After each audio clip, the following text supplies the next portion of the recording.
and Governor George Pataki, launched a global competition, and in 2003 the Grand Plan was unveiled. Its main feature was a new skyscraper, the gigantic Freedom Tower, 1,776 feet tall.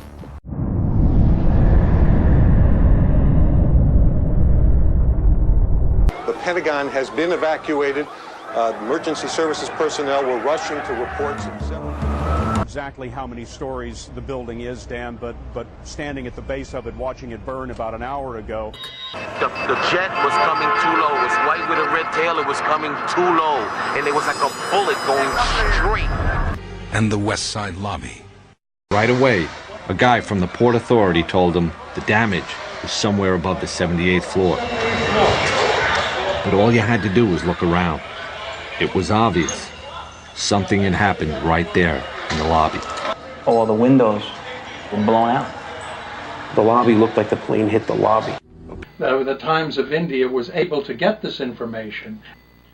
Though the evidence was never publicly disclosed, Indian intelligence claimed that the FBI had privately confirmed the story to them, and it soon made every major Indian newspaper. In the U.S., only a single news outlet even mentioned the allegation. The information was reported as an internet-only story on the editorial section of the Wall Street Journal website.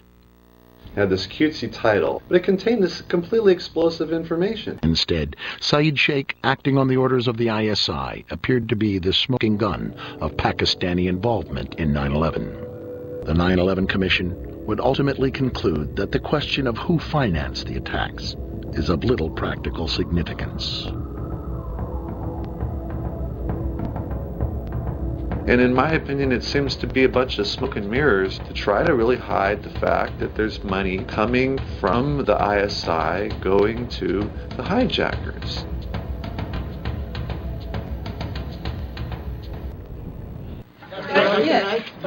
Are you aware of the report at the time that ISI chief was in Washington on September 11 and on September 10th, $100,000 was wired from Pakistan to these groups here in this area?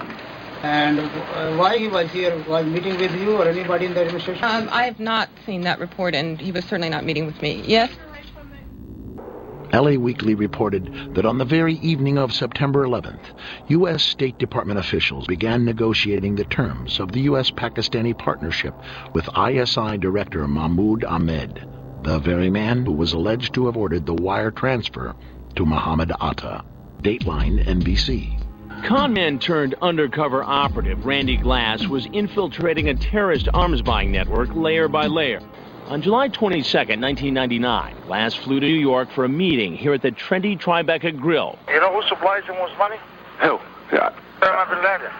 Glass was wearing a wire. Mixed in with the dinner crowd were agents from the FBI's terrorism task force. Basically, what he told me was they were interested in purchasing a large amount of sophisticated weapon systems. And who was Abbas representing in this? Abbas was represented to me as being an ISI agent. And this is where the stakes really get high. Because if Abbas was telling the truth, Randy Glass and the feds were about to cut an illegal weapons deal with a Pakistani intelligence operative linked to terrorists. I had been threatened by FBI agent Steve Brodowski that if I mentioned any of that, I would be charged with obstruction of justice. After dinner, as we walked outside, he pointed in the direction of the World Trade Center and said, "Those towers are coming down." President Bush has said again and again that no one could have imagined what Osama bin Laden ordered for September 11th. We knew he hated us. But there was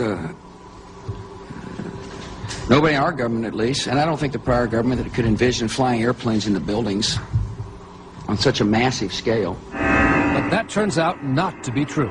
U.S. military planners did envision and practice those very scenarios. As reported by USA Today, the North American Aerospace Defense Command, NORAD, conducted exercises with fighter jets, simulating hijacked planes flown into the World Trade Center in the 2 years before the attacks. Pentagon planners also envisioned the attack on the Pentagon 5 months before it happened. It was so well known that the United States had done several drills with this exact scenario prior to 9/11. We're going to take a closer look tonight at another example of where, despite the conventional wisdom, there were people in the United States who actually were preparing to defend against the kind of attacks which occurred here on 9/11.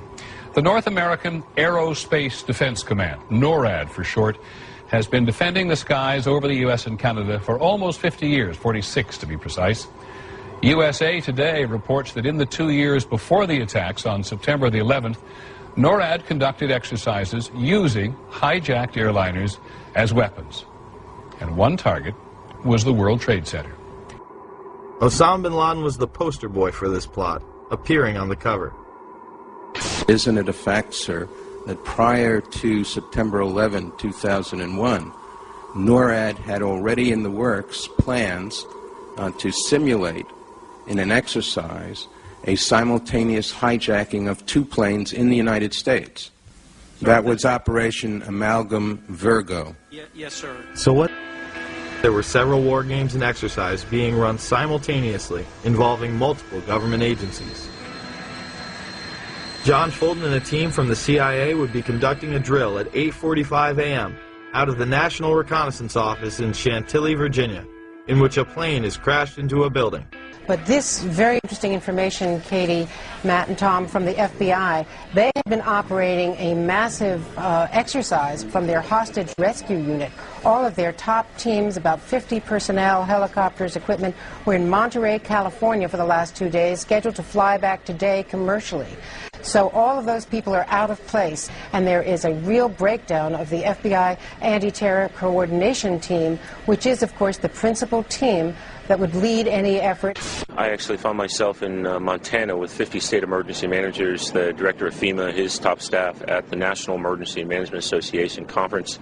Number of emergency managers from New York State, from Pennsylvania, from Virginia, Maryland, the district, most in New England, made the flight on a C-130 last night. It was one of the only flights across the country, a military aircraft. Okay. Vigilant Guardian and Vigilant Warrior were exercises involving hijacked aircraft that would go in and out of radar. These would appear real to those involved. We fought many phantoms that day. We got many aircraft calls inbound that morning that turned out to be phantoms. During that time frame, we had multiple aircraft called hijacked all over the country. These exercises would not cease until after United 93 was brought down and the attacks were over. Open line. Savannah, Sergeant Richmond. Sergeant Richmond, Sergeant Light from Cheyenne Mountain Test Control. How are you? I'm doing fine. Okay, I need you to terminate all exercise inputs coming to Cheyenne Mountain at this time. Copy. And stay on loop until I verify that the connectivity is disconnected on the exercise side only. Okay, no, do not do any more inputs on the exercise side and stand by. I got Cheyenne Mountain on the line. Terminating all exercise inputs. So, over, in case you didn't know, there's exercise. Oh, yeah. Some of these war games and their details remain classified to this day.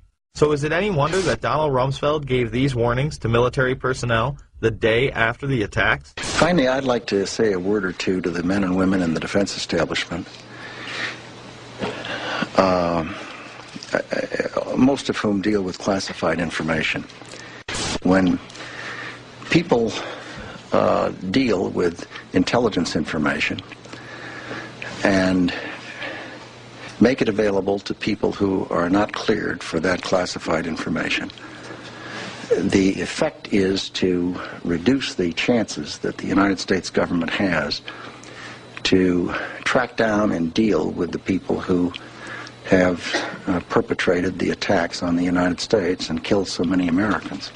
Later in the day, weapons are found planted on several other planes.